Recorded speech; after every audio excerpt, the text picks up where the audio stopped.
Chapter 1. Let's go! Sprayed edges. This is giving. Hello and welcome to today's video. We are doing the part 2 of reading new, highly anticipated releases. Because as we know, April is the month for all these releases that are coming out. We are being spoiled in the month of April and I am loving it so far. I am loving reading all of these new books. It is so much fun. If you haven't seen the first part of this, go and watch it. In that first part we read The Reappearance of Richard Price by Holly Jackson and Taming Seven by Chloe Welch. I wanted to read a third book but I rambled too much. We're going to try and keep it a bit more brief this time and we're going to try and read 3 books. I have already started my first book. I'm not very far in, I'm like 5 chapters in, but I started Wild Love by Elsie Silver. I am loving this so far. It is just giving everything I needed. So I just finished Taming Seven and it was a rough time. I'm not going to give you my thoughts here. Go and see the previous anticipated releases video to see my thoughts because it was rough for me and it's going to take me a while to recover. So we needed something light. This necessarily isn't even light, but just something banterous, fun. Just the thing that Elsie Silver always provides. I've read a little bit of this and what I can gather, billionaire, like single dad, brother's best friend romance. I feel like it's going to be a vibe. I've heard so much good stuff about this book. Everyone is giving it 5 stars and I feel like I'm missing out. The FOMO is unreal and I need to read this and see what all the hype is about because I love Elsie Silver. I loved the Chestnut Springs series, specifically Heartless, Powerless and Reckless. Obsessed. Like I think about those books all the time and I'm not the sort of person that thinks about books like that a lot, like after I've read them. Filmed some clips when I was starting this book this morning. So let's get into it. Like I said, I've already started it, but I'm not very far in. I haven't gauged the vibes yet. I'm very excited for this. I think it's going to be a good one. So stay tuned. Stay tuned.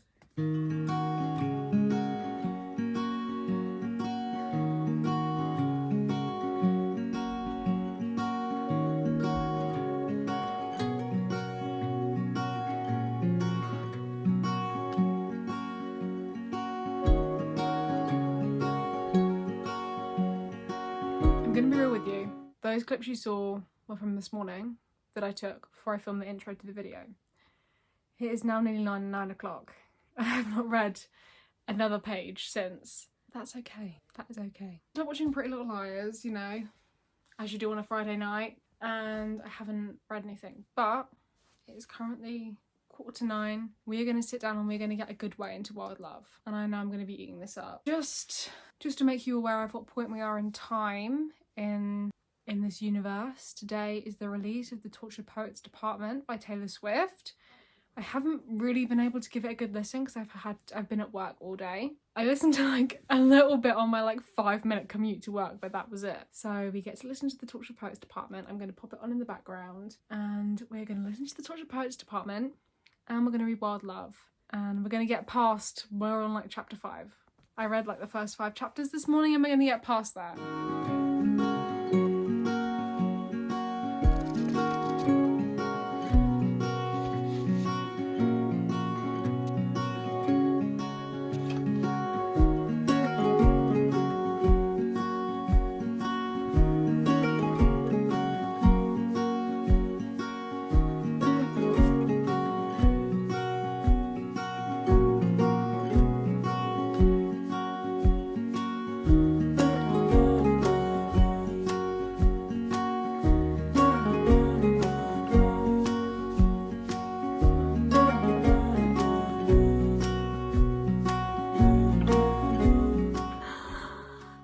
This is giving, you know, when the MMC is like tough and cold to pretty much everyone other than that one girl that he has a soft spot for.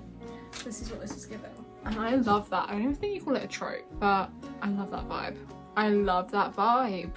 I'm really enjoying it so far. Not very far through, but we're gonna carry on and I'll give you an update tomorrow. See how far I get and I will update you tomorrow on how I'm finding Wild Love by Elsie Silver. I feel awful. I feel like I haven't updated you, which is disgraceful of me. So yesterday, basically I've been working a lot and working means not much reading time, which I hate because reading is my main hobby and I love it with every ounce of my heart, as I'm sure you're aware. I feel like I always have a cup of tea in my hand. It's like a running theme. I am British, if you can't tell.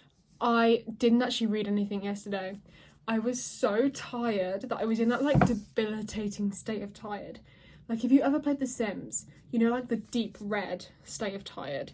That's where I was last night, and I actually had to have a 9 p.m. power nap because I thought I can't go to sleep at 9 p.m. So I had to have like a power nap just so I could stay up till like 10:30, and then I can go to sleep at 10:30. We are not this far through, 147 pages in. I am loving it so far. I feel like because I haven't been able to like read it for extended periods of time, I'm like not into it yet, but some of the stuff that MMC is coming out with is making me blush. I already know I'm gonna love this. I have scheduled out this evening to just sit and read it. Right now it's 7:30 and I have the whole evening to devour this. I'm so excited. Probably gonna be a couple of cups of tea. I don't think it's gonna be a slow burn. I'm hoping it's not because I'm already eating this up and I'm impatient and I just need some good romance. I'm gonna shut up and I'm gonna read this and I'll come back to you, which I keep saying and I don't do because I don't read, but I'm reading this, I promise you. Tonight I'm gonna get through a good chunk of this and I'll come back to you with my thoughts.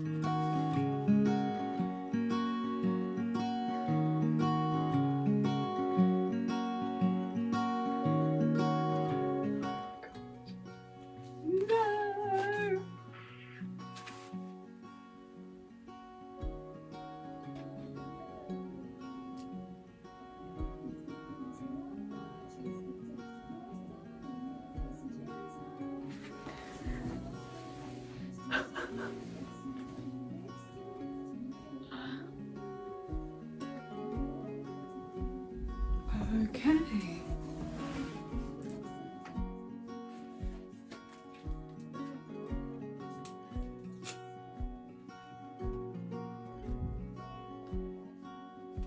Good afternoon. I am pleased to inform you all that I've finally finished Wild Love by Elsie Silver.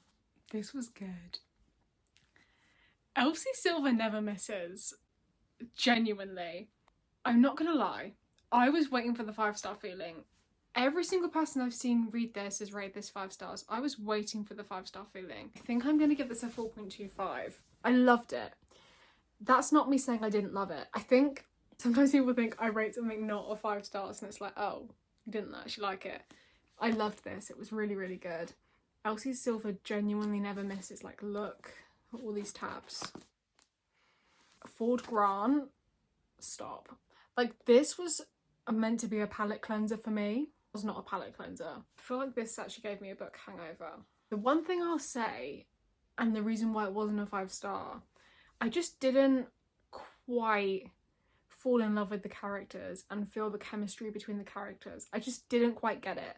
Like, it didn't hit like Heartless and Reckless and Powerless did for me. It just didn't quite hit the same. There's books in the Chestnut Spring series also by Elsie Silver, if you're not aware. Didn't hit like those. I don't know, it just didn't give me the same feels. Like, I didn't feel like butterflies. You know when a romance book gives you butterflies because the chemistry is just so top tier?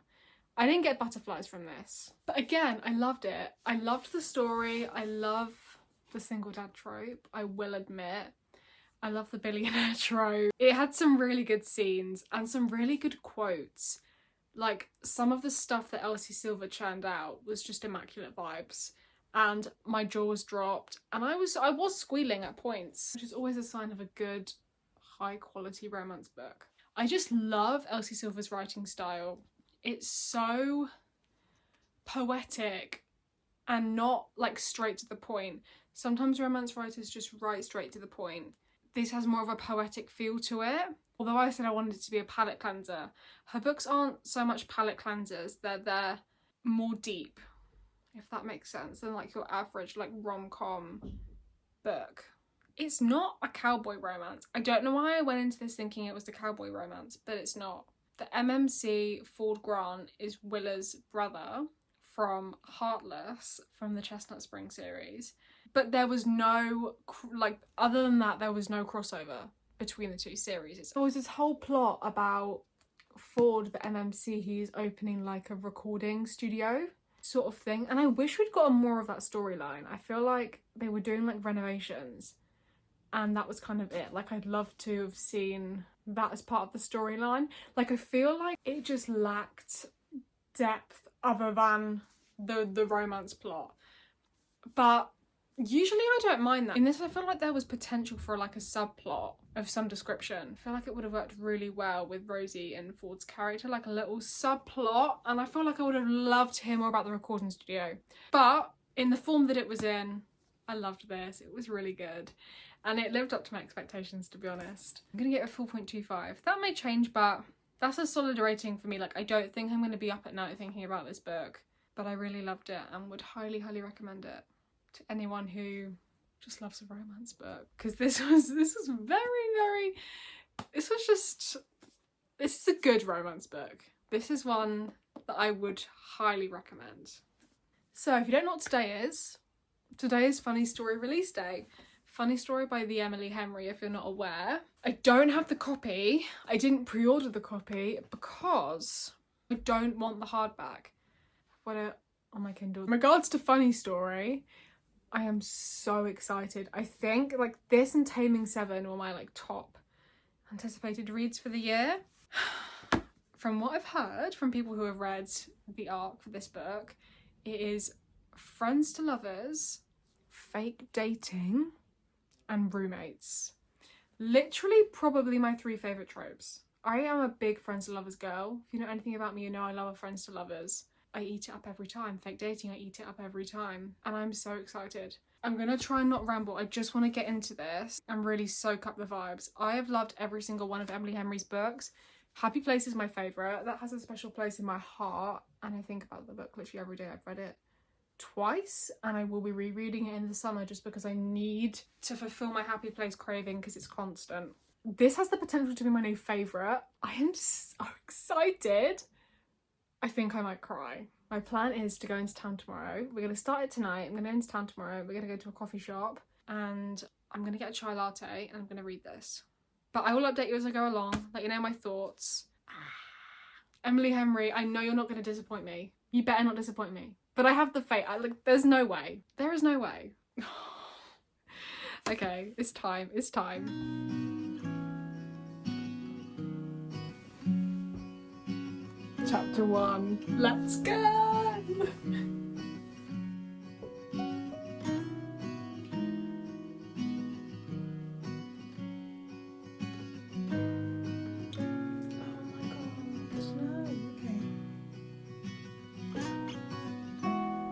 Okay, I'm not gonna lie, I'm on chapter 2.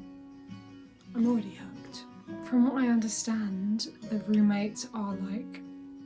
So both their exes got together, if that makes sense. I don't know what's gonna go down. I have no idea. I'll come back to you when I have an update.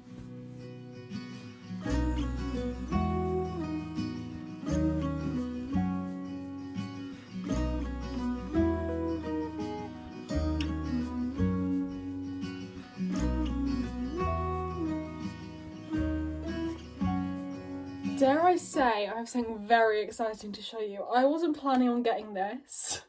Don't really know why I got it, because it was quite expensive, but I was just there in the moment and I was like, oh my god, this is just perfect. So obviously I started Funny Story. I went into town today, had to get some stuff, wanted a little bookish coffee, well, chai latte, I didn't drink coffee, probably saw the clip. I then went into Waterstones and I saw this. Now I hate hardbacks. I won't be reading it as a hardback, but I just could not resist. Sprayed edges are beautiful. Like, stop it. I don't know what I'm going to do with this because, like I said, I hate hardbacks, but I am loving the story. I think I'm 60% through. I'm planning on sitting down and finishing it today. I'm loving it so far.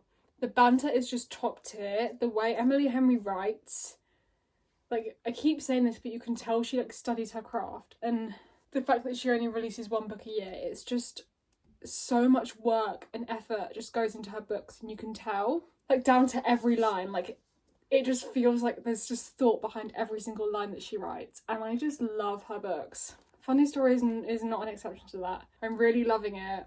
It definitely feels more romancy and less like some of our other books feel like sort of literary fiction to me. This feels not like that as such, much more romance, and more romance heavy, like without the other like subplots that she sometimes puts in her books.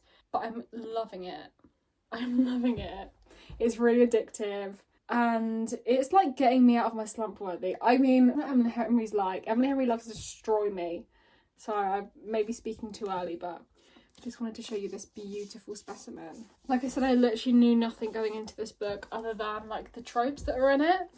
Naturally though, I am not reading the hardback because that's like a death sentence for me. So I'm reading it on my Kindle.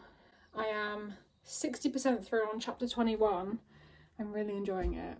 It's 2 o'clock. I'm thinking maybe I just sit and finish it. I have a couple of other stuff to do, but I'm kind of just in the mood now. Like, I kind of just want to get it done and get finished. I made myself an iced oat matcha. I don't know why it looks the colour. It doesn't look like it on camera. In real life, it looks the colour of like, it's like pastel. It doesn't look like that on camera.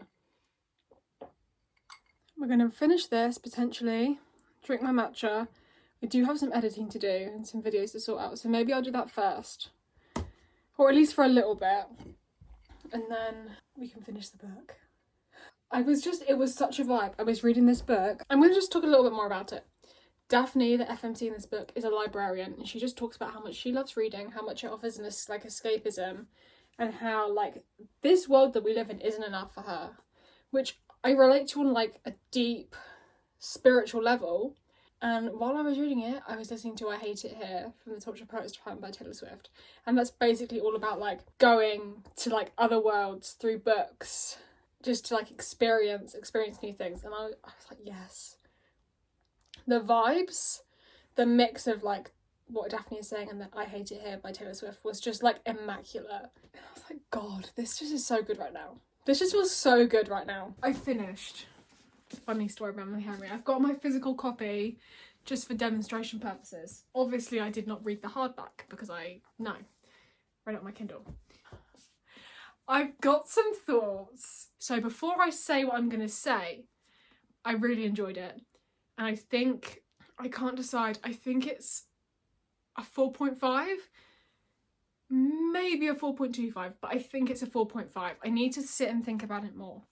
So it's a 4.5, right? Before I say what I'm going to say. Tell you what I loved. I love Emily Henry's writing. Like, the actual words that she puts on the paper are beautiful. Like, all her books are the same. It's just poetic vibes. I think I was saying, like, Emily Henry studies her craft. Like, the words she writes, the sentences she strings together, you can tell she thinks before she writes, if that makes sense. Like, everything she writes has a purpose. Whether it's, like, portraying an emotion, making us feel something, like everything she writes is for a reason. And that's why I love her books, because they're just so thought out and beautiful in that way, like the actual words on the paper. And that's why I did genuinely really love this book, and I felt that I was constantly turning the pages and really wanted to just finish. Like, I feel like I enjoyed it on like the deep spiritual level that was the writing, if that makes sense.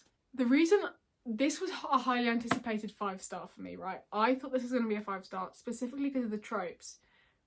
Because it was one of my favourite tropes, like the fake dating, the friends to lovers. Like, they're my favourite tropes. And it's so hard because I wanted to give it 5 stars.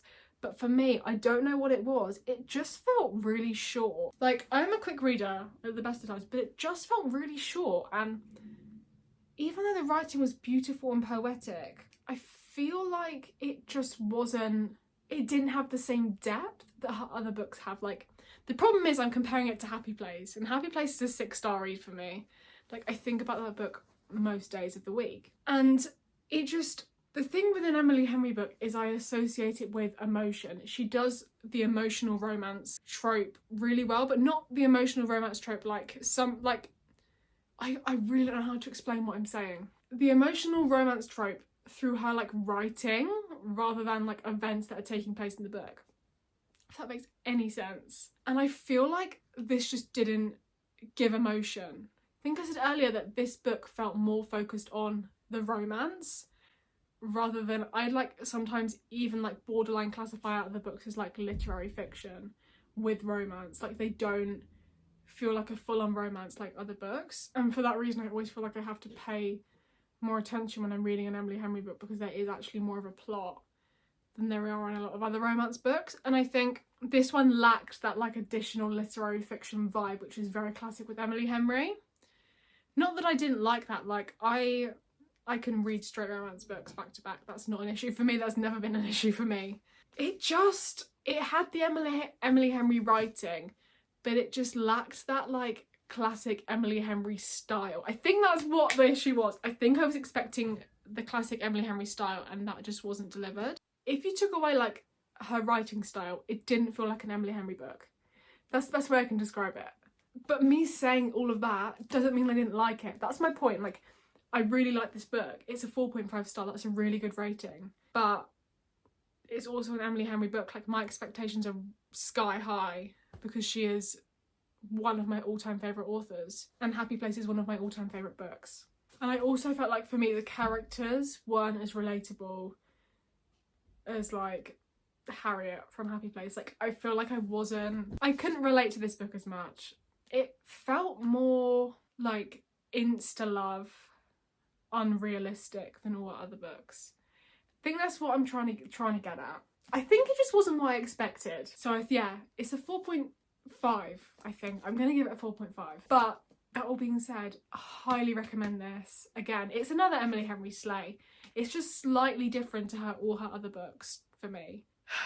That's what I have to say about Funny Story. Let me know your thoughts if you've read it. I know this is probably everyone's, like, anyone who's an Emily Henry fan, this is in your like top 3 most anticipated reads of the whole year. It's just so highly anticipated. And I've been speaking for 8 minutes. No one leave me alone with this camera, because I was just editing this and realised that I forgot to film an outro, so here I am coming to you from the future. April was such a crazy month for book releases. This video was a wacky one. We read some of those very highly anticipated releases, and I hope you enjoyed this video. There are still more releases that I want to read that were released in April that I haven't read yet, the really anticipated ones. So there may even be a part 3, I have no idea.